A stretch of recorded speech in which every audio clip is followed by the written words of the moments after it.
So, as I said, we're going to be celebrating our Purim for adults only.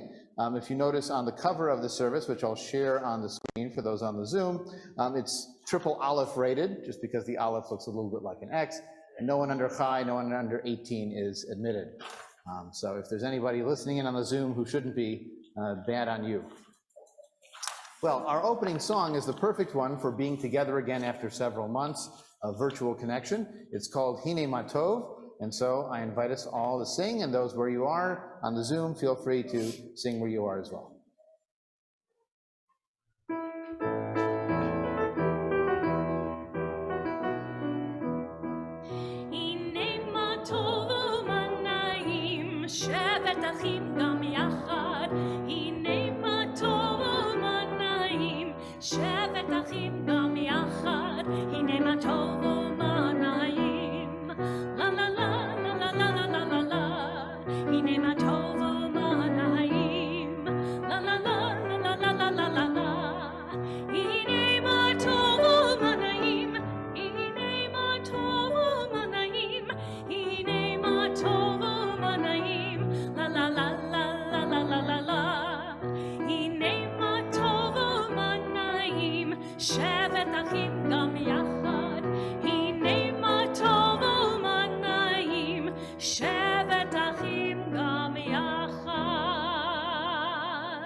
As we mark the beginning of Shabbat together, we also light candles. And so as I light these candles, we can share a blessing in Hebrew, and I'll also say it in English. What? We do have an Oneg host, that's right. Victoria. Look, I've forgotten our tradition of Oneg hosts light the Shabbat candles. Oh my goodness. So as I sing the blessing, Victoria will do the lighting. Baruch haor ba'olam, Baruch haor ba'adam, Baruch haor ba'shabbat. In English together, blessed is the light in the world, blessed is the light of humanity, blessed is the light of Shabbat. You gotta take off your mask to blow out a candle, I've learned, yes. That's right. Well, because our service tonight is more upbeat and light, but it's also a space for memory as we are marking the yahrzeits, the anniversaries of deaths of our congregation at this service. We have our memorial early in the service rather than at the end. What would the Jewish personality be like without humor? It simply would not be Jewish. Jewish humor is the legacy of the Jewish experience. It did not arise from the Bible and the Talmud. It did not come down from priests, prophets, and rabbis. It did not emerge from famous texts and famous writers. Jewish humor is the response of ordinary Jewish people to the extraordinary horrors of Jewish history. In the face of an uncaring and unjust world, we Jews learn to laugh rather than to surrender to fate. When we pay tribute to the past, we pay tribute to the people who affirmed life, not only through their tears, but especially through their laughter. I'd ask those who are here to please stand for just a moment. This evening, we remember with great love those of our congregation who are marking anniversaries of deaths or yahrzeits for the following names. Let us pause for a moment of silent tribute to their memory and in memory of all of our loved ones.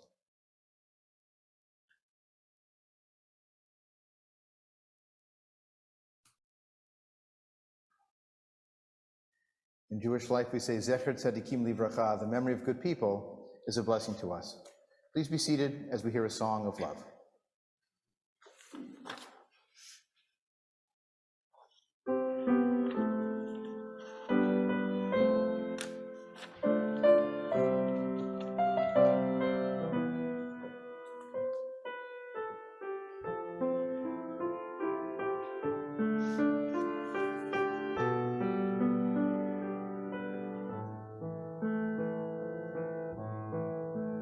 Shima'u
So now we're going to experiment technologically, because in our sanctuary here at Kol Hadash at the North Shore Unitarian Church, we have a beautiful Megillah created by our Sunday school students.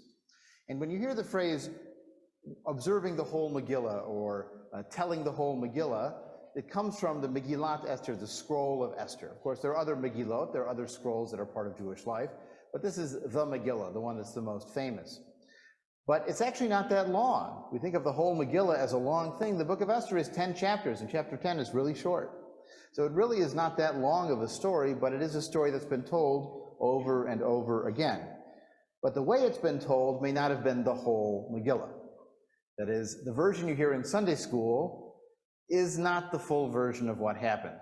What you'll hear tonight is the unedited, after dark version of the book of Esther. But I think it'd be useful to take a look at the whole Megillah as it's been told, as a children's story first, before we understand the seamy side of it. So I'm actually going to change our spotlight here to my phone. And I'm going to take us, at least the virtual people, over to the Megillah to take a look at what's on each page as we go through the story. Those who are here, if you'd like to come along and follow with me, you can. If you just want to follow on the screen, you can do that too. Whatever would work best for you. So now, let me replace the spotlight with the visual here. Very good. And I'm going to take us over to learn more about the Megillah. If anybody wants to see what it looks like as I'm describing it, you can, or you should be able to see it on the screen up there or on your Zoom screens at home.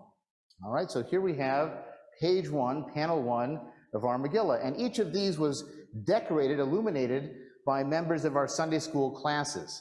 This goes back all the way to 2006, 2007, when we first began this project, and we divided up the sections of the book of Esther into topically related content. So if it was about a party, the kindergartners and first graders could handle drawing that. If it was about murdering Jews, maybe not for kindergarten. We moved that up to the Holocaust curriculum, because that made sense in that context. If it was about interethnic conflict, maybe the interfaith explorations of the confirmation class would be a good context to explore that topic. So we divided up the subjects appropriately, and then each of the classes decorated the panels, we laminated them, and it really made a beautiful final project. So in chapter 1, in the very first part, we have the description of the king Achashverosh, who holds a party to show off the glory of his kingdom. There were white cotton curtains and blue hangings with white linen, and a floor that had stones, precious stones put into it. And you can even see in this particular drawing, they've decorated the blue curtains and the jewels in the floor. The student included that detail in their drawing. So now he's holding a party for a full week, and Queen Vashti, his queen, also gives a feast for the women. And on the 7th day, it says, when they were merry with wine, the king invites Queen Vashti to show off her beauty to all the people. But she refuses to come to the king's command. And so he asks his wise men, what should we do? And the wise men said, this is a terrible thing. If this gets out, all the women will mock their husbands and not listen to them. Therefore, she should be deposed as the queen. And then all women will give honor to their husbands, high and low. Well, it didn't work out that way. But that was the hope of the advisors to the king. And so they sent out letters to do this. And now Achashverosh is in the market for a new queen. And so it says, and I will say I did soften the translation a little bit here for the students to read. For example, where it had a eunuch, I decided that third graders didn't need to learn what a eunuch was or why they were a eunuch in being in charge of the harem. So we simplified things and made them servants. And that worked a little better.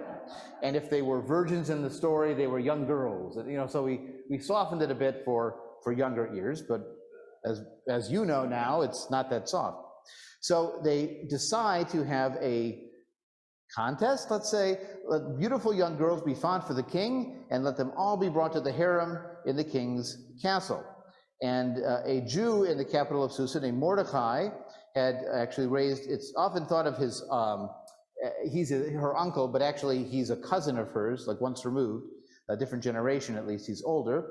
She was being raised like his own daughter, and she is sent to the palace as well, but he's told her not to tell anyone that she's a Judean. And so she goes off to the palace, and you'll notice one caption on here says, By the way, you're not Jewish. Okay. That's character. But then also up here you have the beauty contest version of the story, which is how it's often told. If you do read the text carefully, as we'll see, it's not quite a beauty contest. Now when it's time for Esther to go into the king, she followed all the instructions, she pleased him, and he loved her more than all the other women. She found favor in his sight, and they were married. And again, you see all the festive, and you see even a pile of presents, like it's a wedding, to mark the celebration. Now, another interesting detail in the history of illuminated Megillot is that sometimes the decoration has to do with the artistic impression of the person drawing it, not the content. This section here is simply describing how Mordecai found out that two people were plotting to kill the king. It's a very short section of the chapter, but what the illuminators decided to do was to decorate instead based on Jewish themes. So you have a Jewish star, you have Hebrew letters, you have stencils, you even have a mask, which is appropriate to Purim in later generations, not necessarily at this early phase. Now in chapter 3, King Achashverosh promotes Haman. If you want to boo at appropriate times or type nasty things in the chat box, you can do that on Zoom. He is appointed as the sort of prime minister above all the other princes, and Haman demands that everyone bow down to him. But Mordecai refuses, and Mordecai says, I'm a Jew, I don't bow down to other people. Therefore, Haman decides he not only doesn't like Mordecai, but he hates all the people of Mordecai. And so he takes a set of dice, which in Persian are called pur, and he throws the dice. That's where the name Purim comes from, by the way, from the dice that he throws, and it settles on the 12th month of his calendar. That would be the month of Adar, the month that we are in right now.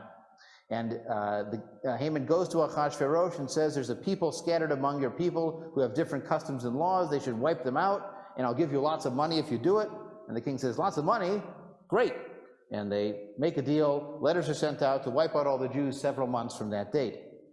Well, Mordecai hears about this. He covers himself in sackcloth and ashes. He goes up to Esther to try to get her to intervene with the king.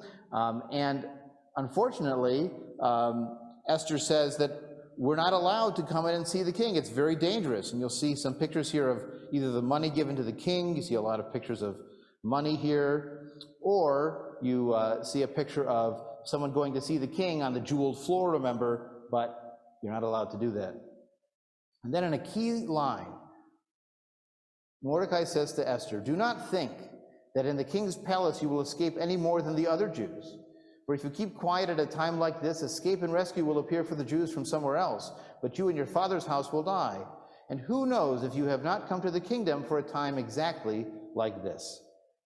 And so she asks him to have the Jews go and fast and wait. And notice the illustrator here decided to find another text from Jewish life that speaks about the same kind of motivation. If not now, when? This Esther line, maybe you were chosen for a time like this, is the direct ancestor of the Hillel line. So it's another way of decorating by commentary, by adding other sources. On the third day, this is now in chapter 5, we're already halfway done, the king sees Esther in her royal robes, and she invites him to come to dinner with Haman, which they do. They drink wine together. Esther says, come back again for another dinner. They come back for a second dinner. But when Haman leaves the palace after the first dinner, he sees Mordecai and he's very angry. And so he commands his wife encourages him to build a gallows 50 cubits high. That's why we have this large gallows in our decoration here. And the hope is that Mordecai will be hung on this gallows.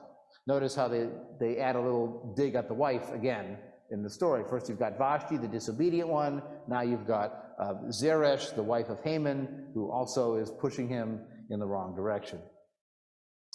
Now on that night in chapter 6, after the first meal, the king could not sleep. He went to go read his annals, and he discovers that Mordecai saved his life by reporting this plot against him we saw in chapter 3.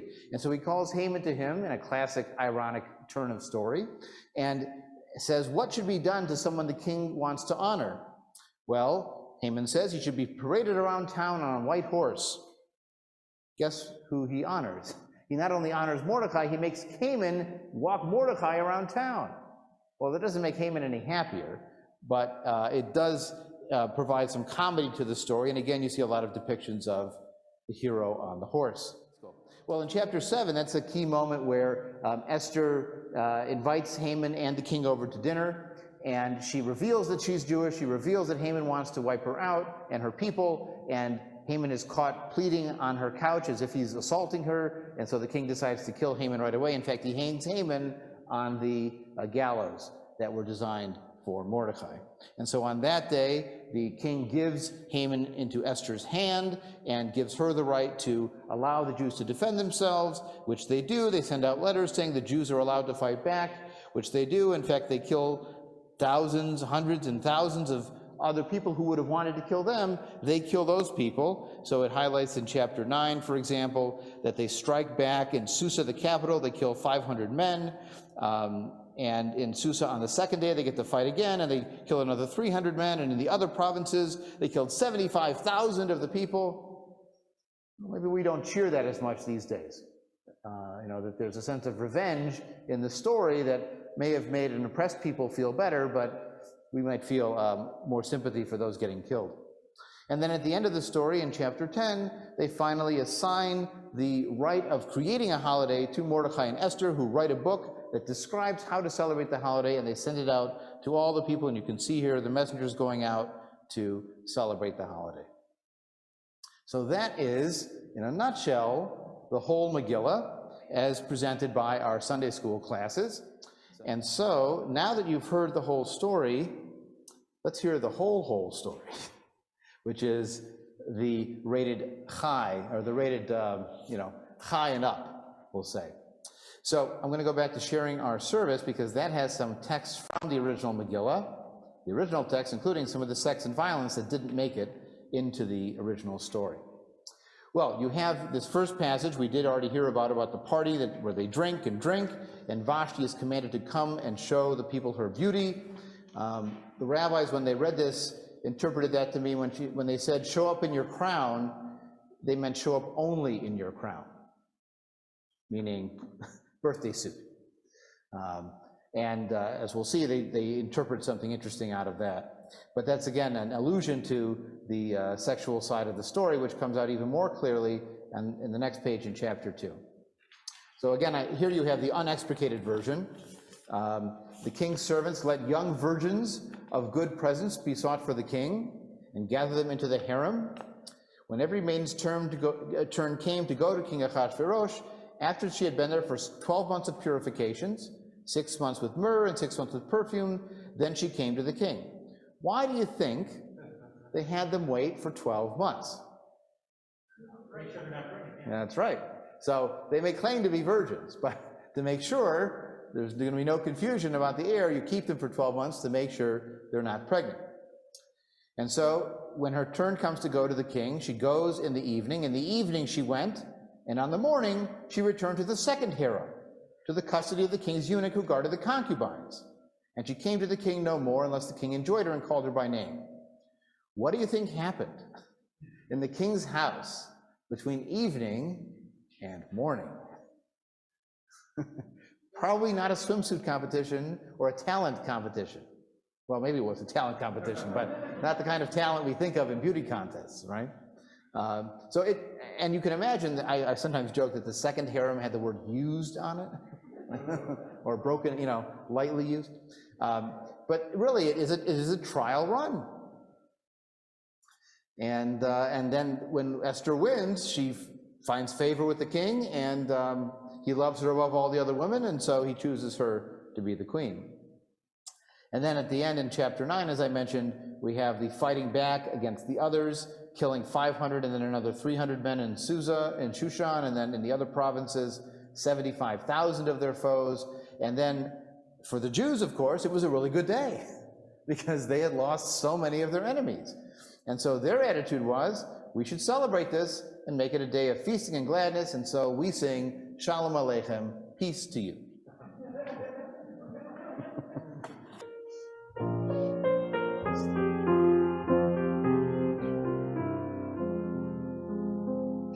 Shalom Aleichem.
Well, the sex and violence continues when the rabbis think about what to do with this holiday.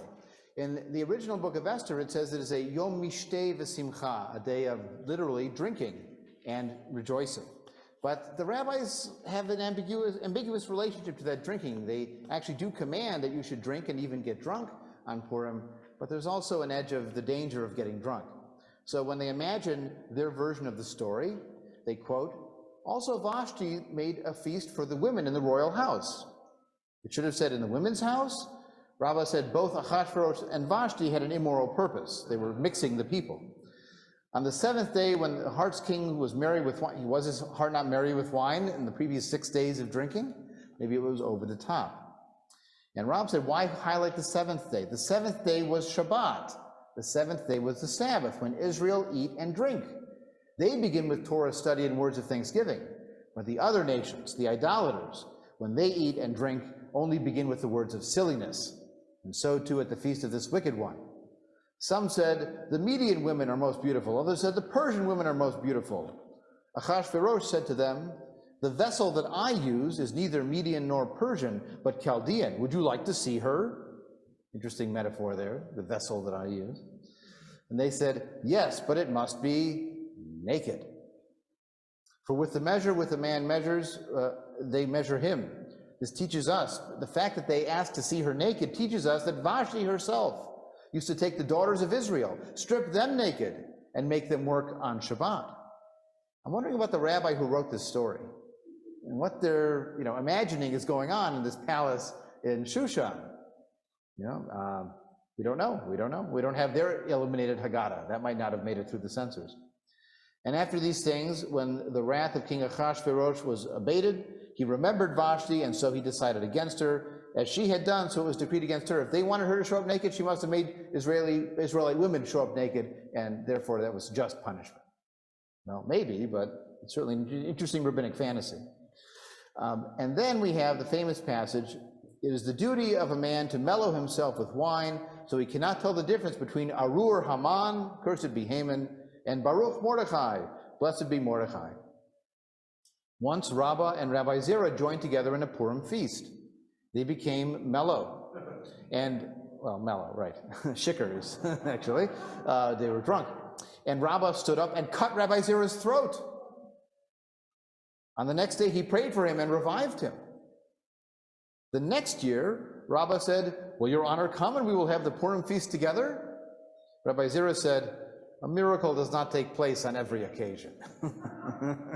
Fool me once, okay. But clearly there's an element to this story where the rabbis are saying yes, get drunk, but watch out, it may go too far. But in that sentiment, I do want to have a Kiddush sharing of wine tonight. We do have wine to share after our service. It's been a long time since we've had wine in the presence of other people in our Shabbat services, and so I'll just wish you very simply, l'chaim, to life, and let us sing each other our hopes for peace instead of war, especially as we drink. Hivenu shalom aleichem.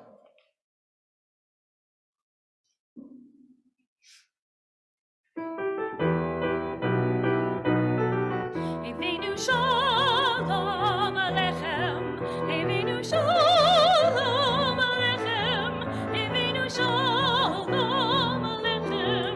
Hivenu shalom, shalom, shalom aleichem. Hivenu shalom aleichem. Hivenu shalom aleichem. Hivenu shalom aleichem. Hivenu shalom, shalom, shalom aleichem.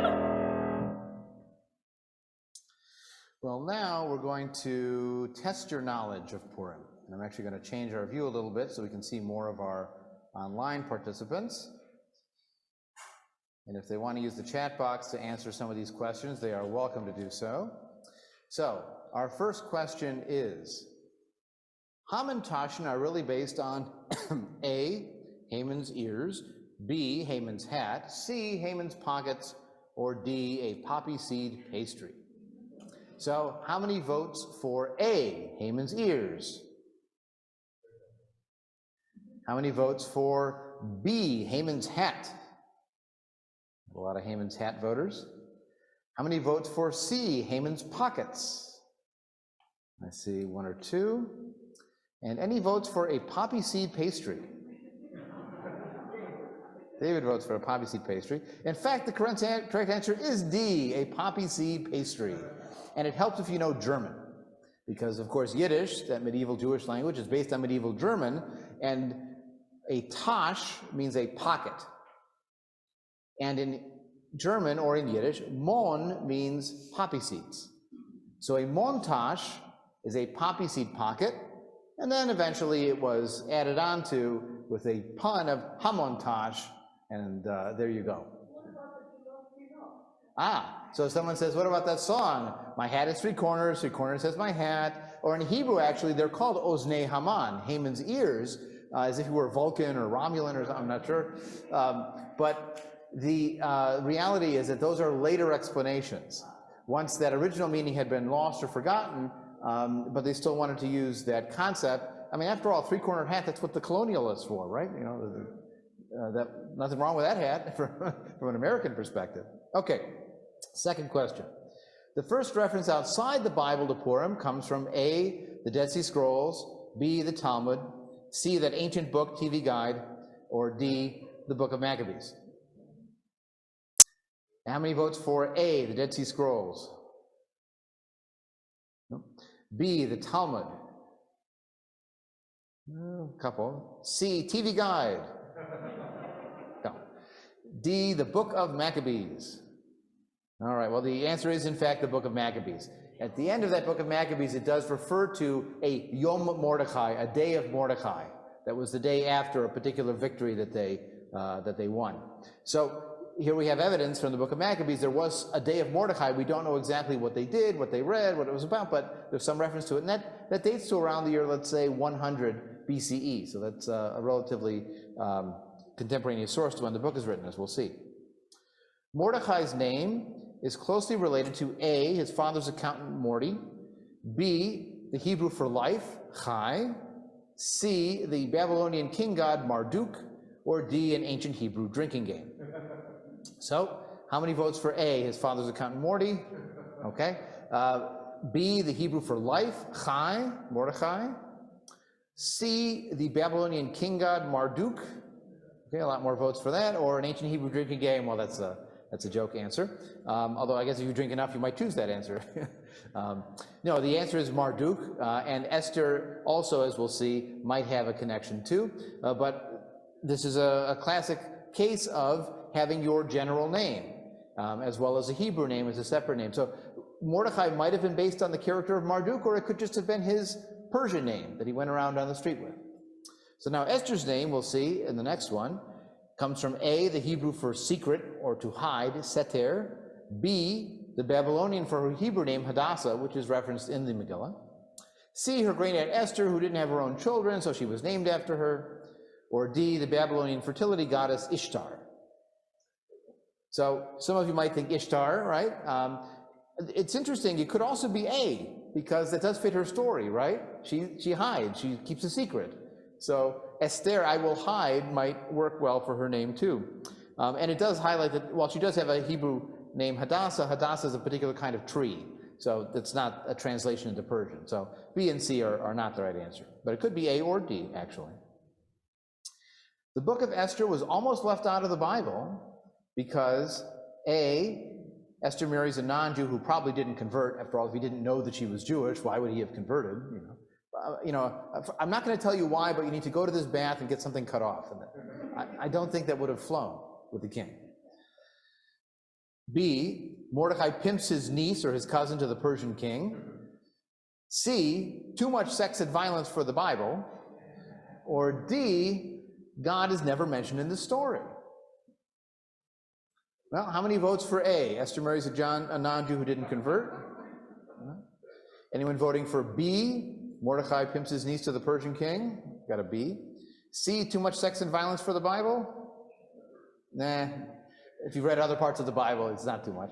Or D, the fact that God is never mentioned in the story. Yep, well, in this case, it's probably D. In fact, the Dead Sea Scrolls collection, the library of the Dead Sea Scrolls, has fragments of every book that we know in the modern Hebrew Bible, except for Esther. We've not found any fragments of Esther anywhere in the Dead Sea Scrolls community. So it may be that it's a very late book to be added to the official canon, such that the Dead Sea Scrolls group could say, we don't want that book. It takes place outside of the land of Israel, there's mixing with non-Jews, and the name of God doesn't appear anywhere in the story. And the rabbis themselves debated, should we include this or not, because God doesn't show up there. The most unbelievable part of the Purim story is, A, the beauty contest, or as we know, the quote, beauty contest for the new queen. B, the king being unable to take back his own command. C, the king allowing the Jews to kill 75,000 people. Or D, all of the above. Well, in this one, I vote for D. Because they're all ridiculous, they're all implausible. That's why this is a story, but not history. And thank goodness, given all the violence and cruelty involved. Well, one of the things that we do in Jewish life is that we take tragedy and make it into triumph. We laugh through tears, and most importantly, we celebrate life in all of its forms. And so our response to a story of death and destruction is to reaffirm the value of life. We have a song that's been part of Jewish life now for 50 years, actually it's almost 60 years now, and we will hear it in just a moment, but there is one word change that we made for our context of singing this in a humanistic congregation. So pay attention and see if you notice that one word that was changed. L'chaim.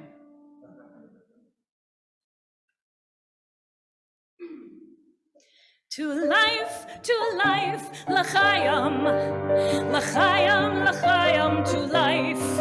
If you've been lucky, then Monday was no worse than Sunday was. Drink l'chaim, to life, l'chaim, l'chaim, l'chaim, to life. One day it's honey and raisin cake, next day a stomach ache. Drink l'chaim to life. Our great men have written words of wisdom to be used when hardship must be faced. Life obliges us with hardship, so the words of wisdom shouldn't go to waste. To us and our good fortune, be happy, be healthy, long life. And if our good fortune never comes, here's to whatever comes. Drink l'chaim to life. To life, l'chaim. L'chaim, l'chaim, to life. Life has a way of confusing us, blessing and bruising us. Drink l'chaim to life, l'chaim. L'chaim, l'chaim, to life. A gift we seldom are wise enough ever to prize enough. Drink l'chaim to life. Bob would like us to be joyful, even though our hearts are panting on the floor. How much more can we be joyful when there's really something to be joyful for? To life, l'chaim, l'chaim, l'chaim, to life. It gives you something to think about, something to drink about. Drink l'chaim to life. This was my prop, but I realized that there was no way I could hold my prop And sing. and sing and see these words. I think I need new glasses. That was fun. Good. Can I do it again? Maybe later. I don't know if you caught that we changed one word in there so that Bob would want us to be joyful instead of what it says in the original. Well, in fact, singing with new words and heretical ideas is actually a core part of the Purim story, because as Purim developed as a holiday, there began to be a tradition called the Purim spiel, the Purim play, or the Purim retelling of the story, where you would set it in modern times, or make fun of contemporary figures, and even mock the rabbi, which you were allowed to do only on Purim. It's a sort of carnival, permission, Mardi Gras experience. Well, so we have a few songs here that have videos for. One of them is It Ain't Necessarily So, which you have in your service book if you're here, and the others we'll see in just a moment. Two versions of a retelling of the Purim story, but through song, and hopefully through songs that you'll recognize.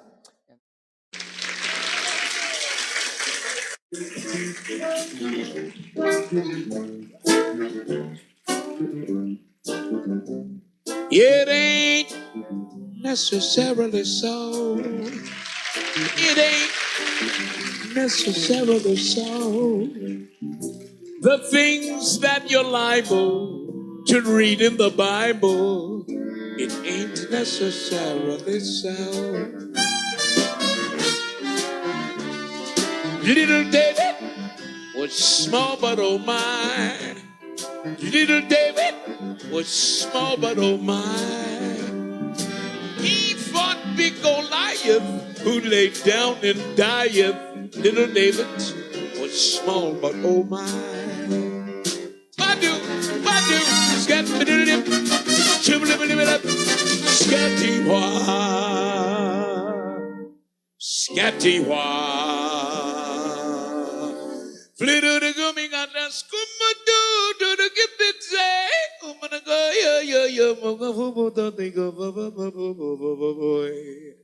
oh, Jonah, he lived in a whale.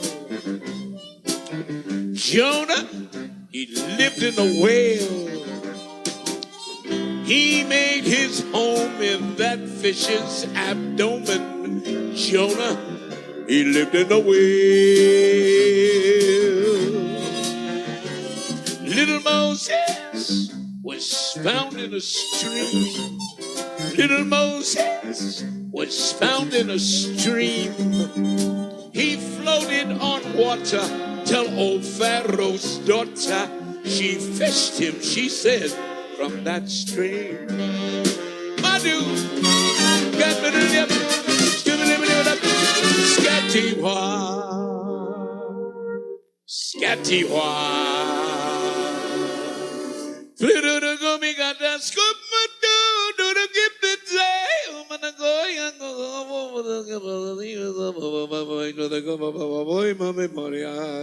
whoa, my did I be? It ain't necessarily so.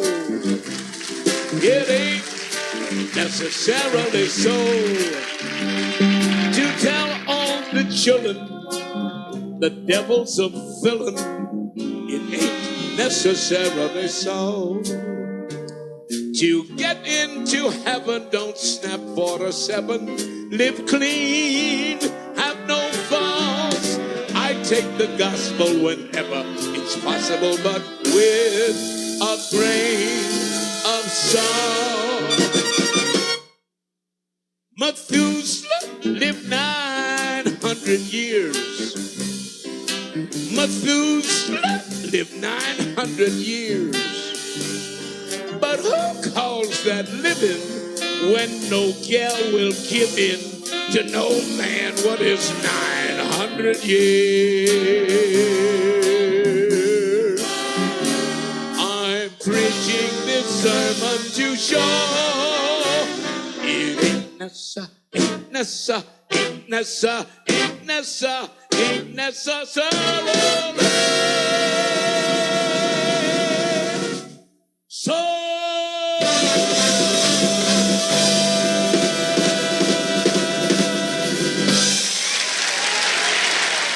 Mocking of the Bible a little bit, right? Although it is sung by a villainous character in the story, so we can't fully endorse it. Now, these two are parodies of contemporary songs done by Jewish authors. We'll do one that's actually just came out this year. It's based on a song from the film Encanto, which is a new Disney film. Hopefully some of you have seen it. My daughter has seen it, I think, 13 times because she loves the film.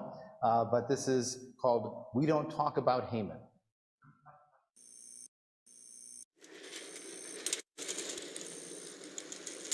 But Lucy, what if I don't understand what this feels about? Well, all I know is when you hear the name Haman, you have to yell, "Boo!" We don't talk about Haman, no, no, no. We don't talk about Haman. Why? It was Queen's Contest Day. It was Queen's Contest Girls Day. getting ready, and the king told Queen Vashti goodbye. King told Queen Vashti goodbye. Esther walks into the king with a grin. Drama. You tell the story mi Hasan go home. Esther wins the beauty game. When did she tell it? In doing so, she takes the reins. Megillah novella. Jewish blood ran through her veins. What a secret she kept anyway. We don't talk about Haman. No, no, no. We don't talk about Haman. Hey, Jews would live in fear of Haman stuttering and stumbling. We could always sort of hear him muttering and mumbling. I associate him with the sound of Crockers and boo, boo, boo. It's a heavy lift to be the one left standing. Started saying no to all the king's demanding. Living with reality under Haman's command. Do you understand? Yeah, you know my name. I'm here to kill the Jews. I'll make history. My name they will boo. Hope my scheme's not foiled by some clever Jew. We don't talk about Haman. No, no, no. We don't talk about Haman. He told me my life would end the next day, not dead. No, no. He told me my life was smut and I would be dead. He said that all the Jews would disappear, but in Megillah we read. Our fleet was seen in Megillah, it was red. Morty told me that the life of my dreams would be taken away from the Jews. He told me that the chance to survive was on me, or our future we'd lose. Oy vey, it's almost time to play. I don't get why I don't get more credit. My story they preach, told to one another. It's like I hear him now. I want not a sound out of you. I can hear him now. Haman. Yeah, about that Haman.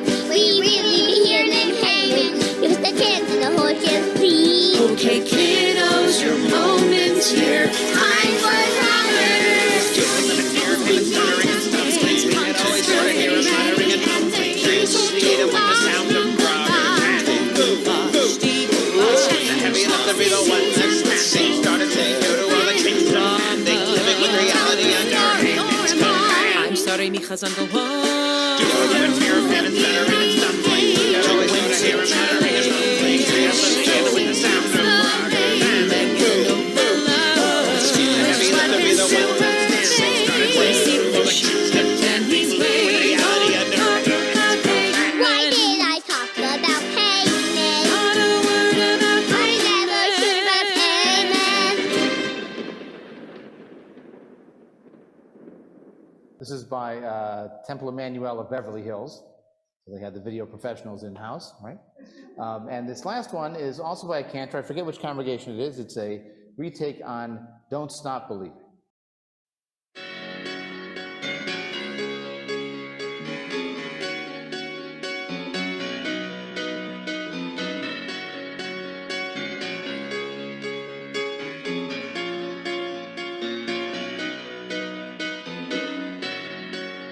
Just a Jewish girl living in a Persian world. She had a simple life living in Shushan. Just a Persian king, born and raised with everything. He had a royal life living in Shushan.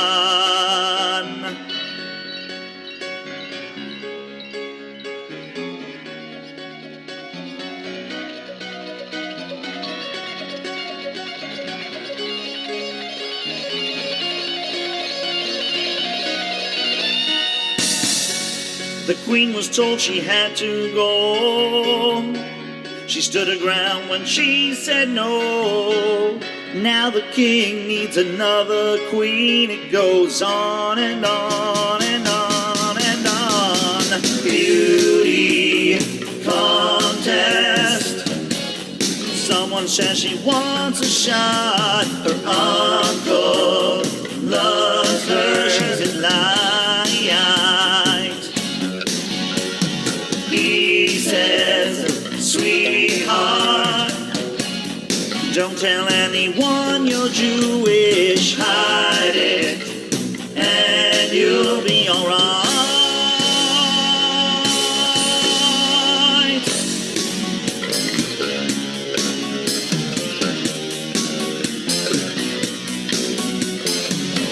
Suddenly she's on the scene. Guess who's gonna be the queen? Guess it shows that if you roll the dice, you just might win. What a world, what a beat. Still this is an easy street. No, the danger never ends. It goes on and on and on and on. Beauty contest.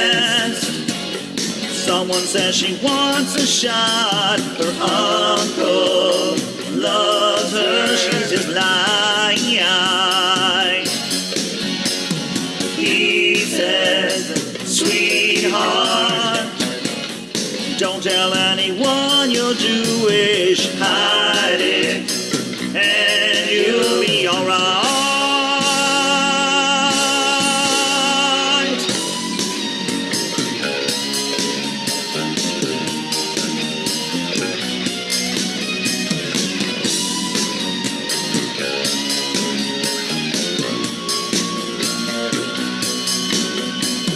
Don't stop believing. Soon you'll stop deceiving. No more secrets. Oh, oh.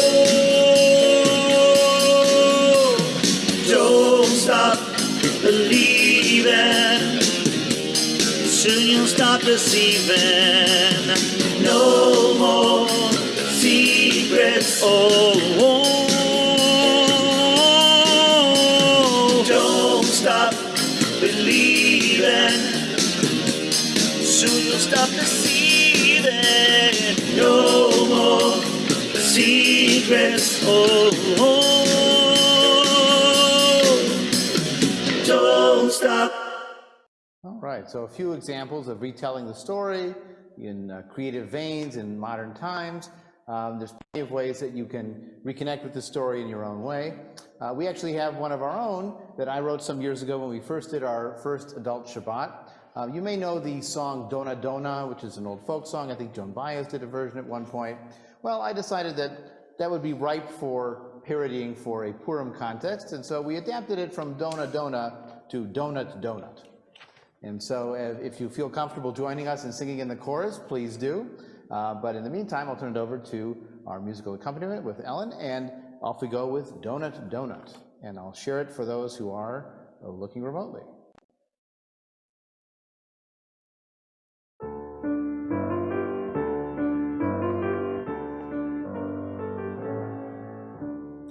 In wax paper just been purchased sits a snack with a sugar high, and above it mouths are watering. Who can wait to give it a try? How the lips are smacking, they smack with all their might.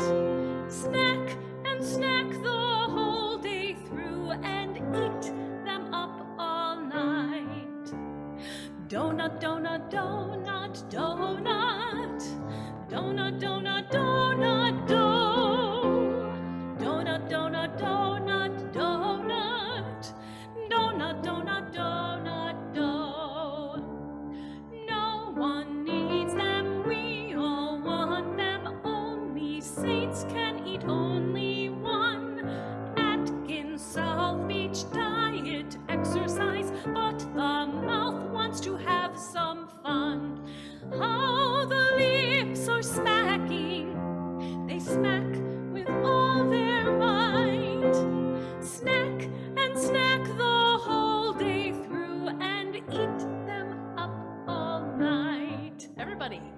Donut, donut, donut, donut. Donut, donut, donut, do. Donut, donut, donut, donut. Donut, donut, donut, do. Purim comes with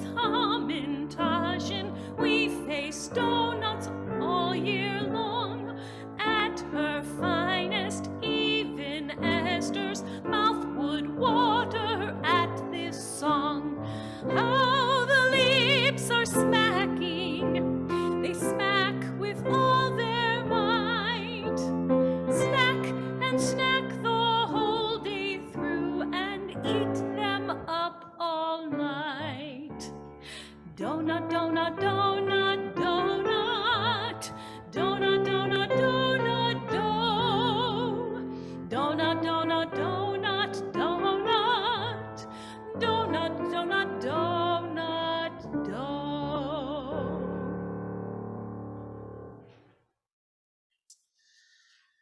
Well, in the University of Chicago, they started a tradition 60, 70 years ago by now of a latke hamantaschen debate, where they would debate which is better, the latke or the hamantash. After all, one is baked and one is fried in oil, but you can bake latkes, but they're not as good as if you fry them in oil. One is round and one is triangular. One is savory, one is sweet. Neither one is particularly healthy for you. But part of the point was to use intellect to argue something ridiculous over which is better, a latke or a hamantash. I'm not going to talk about the latke hamantash debate tonight, because part of our context is that we're celebrating Purim in the midst of tragedy. You know, we spend sometimes minutes, sometimes hours a day seeing what's happening on the other side of the world. We forget that these tragedies have been happening in Yemen and in Syria and in parts of Africa all this time, and we didn't notice them. In fact, we finally decided in my family to make a donation to refugee relief, and we gave one for Ukraine and one for Syria, because after all, Syria was Putin's training ground for what he's doing now in Ukraine, but we didn't notice it as much there. And those refugees still need help. If you look at a recommendation list, Charity Navigator provides a wonderful resource of here are good charities on any particular issue that's currently in the news. There are a lot more Ukraine charities than there are Syria charities at the moment. Well, we are in the middle of a disaster, we know that. And we have to recall that the holiday of Purim takes its name from randomness. Remember? Haman cast the dice, the poor, and they showed him when he would try to kill the Jews. It was far enough away, the Jews could turn the tables and be successful. But when you're in a world of conflict, when violence is at your door or a missile strike away, we don't really know who will live and who will die, who by fire, and who by bomb. We also know, though, that there are lessons to be learned from the Purim story for those who are facing oppression. After all, the Purim story is a story of oppression and response. It's a story written by people in an oppressed circumstance, under the Romans, under the Greeks, under the Persians, and it's imagining what they could do if they had the opportunity to stand up for themselves, to not bow down to others, to gain access to the halls of power, even to have the ability to fight back. Do we support fighting? We may not be the most militarist of people, but fighting back, we would say, might be justified. In fact, in this case, is justified. And we know that the Ukrainians are fighting very, very hard for their freedom and for their lives. Even the ones leaving as refugees are trying to survive. They are fighting for their lives in their own way.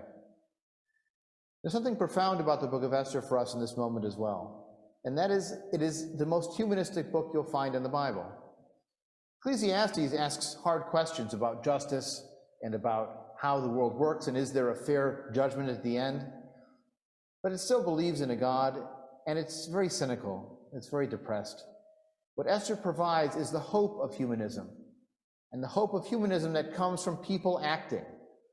Remember how God isn't in the book? It's a book of people, how people respond to the bad things that other people want to do. And the way they respond is through action, through cleverness, through psychological understanding of how things work and how to get people to do what you want, and then being willing to act, to push back, not to wait and pray, but to act. I wrote a short piece this week on power and powerlessness, because we can feel powerless looking at what's happening overseas and around the world, which seems to be right in our face through TikTok, through social media, and through all these news stories on all these channels. We can feel like there's nothing we can do, and yet there are things we can do if we act in little pieces together. And we know the people on the ground there are doing what they can do with human power. Human power is not like divine power, except it's more reliable. We know that if we do something, it gets done. If we send words out into the universe, who knows what effect it might have? But if I help you, I know that you get help. And we also know that even as we are limited, we have a fullness of our emotional life. Ecclesiastes does have wisdom when it writes, there's a time to laugh and a time to weep, a time to mourn and a time to dance.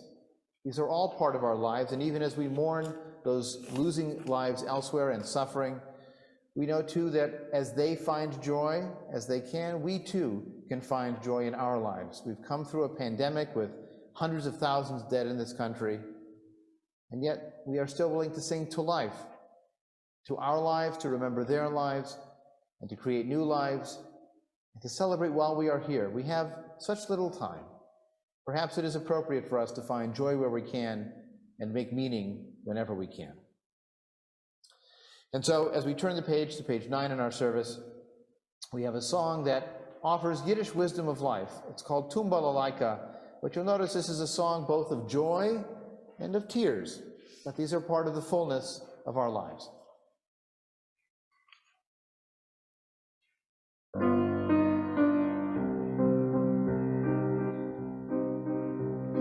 Steht o Woche ohne Tracht, Tracht und Tracht die ganze Nacht. Wemmen zu nehmen und nicht verschämen, wemmen zu nehmen und nicht verschämen. Tumbala, tumbala, tumbala, laika, tumbala, tumbala, tumbala, laika, tumbala.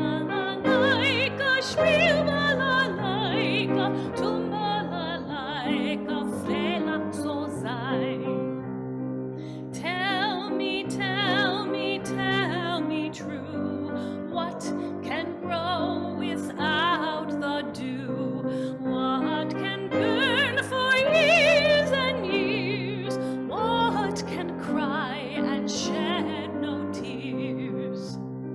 Tumbala, tumbala, tumbala laika, tumbala, tumbala, tumbala laika, tumbala laika, spielbala laika, tumbala laika, frelach so sein. Listen to the answer true, a stone can grow without the dew. Love can burn for years and years, a heart can cry and shed no tears. Tumbala, tumbala, tumbala laika, tumbala, tumbala, tumbala laika, tumbala laika, spielbala laika, tumbala laika, frelach soll sein.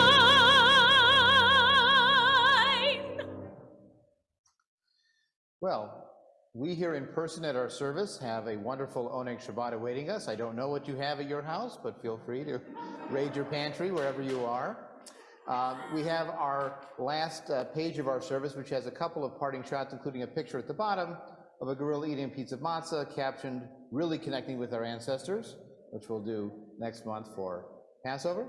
But we have our last reading by Rabbi Sherwin Wein. The problem with so much religion is that it is far too solemn. Piety shuns laughter and turns stuffiness into a virtue. How delightful then is the spirit of Purim. The festival despises the pompous in heart and shows no mercy to those who wear the mask of propriety. If spring is coming, sad faces must be outlawed and gaiety must be the law of the land. The book of Esther can be no pious tome that we must listen to with straight-laced severity. As an ode to the season, it deserves our laughter. So our closing song appropriately is a song of joy and rejoicing, Hava Nagila.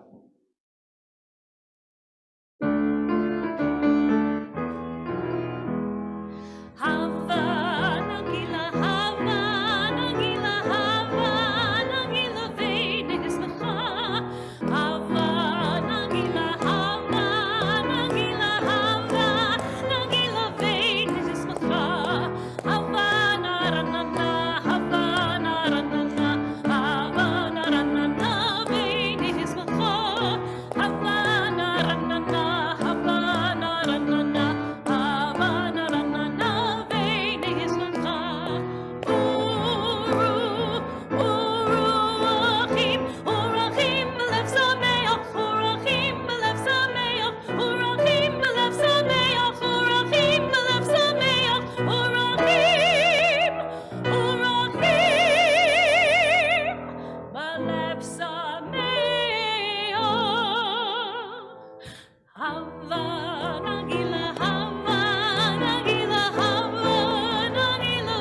once again, I wish you a Shabbat Shalom, and I invite you to, if you're on the Zoom, to unmute yourselves, and to wish everyone a Shabbat Shalom as well. And those here, if you want to wish Shabbat Shalom, you got to do it in the mic. So come up here and feel free to wave or wish them a Shabbat Shalom. I'll change our view here so they can all see you. See them. Shabbat Shalom. Shabbat Shalom. Shabbat Shalom. Shabbat Shalom. Shabbat Shalom. Shabbat Shalom. Shabbat Shalom. One time. Shabbat Shalom.